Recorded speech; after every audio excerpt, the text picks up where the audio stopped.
বাজারে বা বাড়িতে তো আমরা অনেক রকমের চাট বানিয়ে খেয়েছি, কিন্তু এই কুরকুরে চাট কি কখনো খেয়েছি?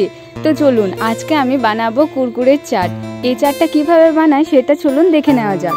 তো এই চাটটা বানানোর জন্য আমি এখানে 1 প্যাকেট কুরকুরে আর 1 প্যাকেট চিপস নিয়েছিলাম। তো সবার প্রথমে আমি যেটা করেছি, এই কুরকুরেটাকে প্যাকেট থেকে বের করে নিয়েছি।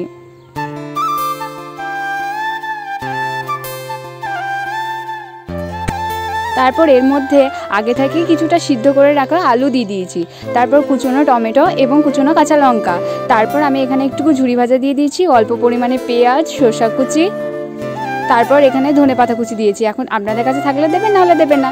তারপরে এখানে আমি লেবুর রস দিয়ে দিয়েছি, আসলে লেবুর রসটা দিলে তো টকটকটা লাগবে, ভালো লাগবে।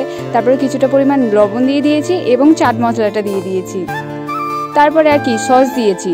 আর হ্যাঁ, আমি এখানে আর একটা জিনিস দিয়েছিলাম, তেঁতুলের একটু পাল্প দিয়েছিলাম, যেটা আমি এই ভিডিওতে ভুলে গেছি, ক্যামেরাটা বন্ধ হয়ে গেছিলো তাই আর দেখাতে পারিনি, তো আমি সেটা বলে দিলাম। তারপর আমি এটাকে খুব ভালো করে মেখে নিয়েছি, বাস আর কি, আমাদের চাট তৈরি, কুরকুরে চাট তৈরি।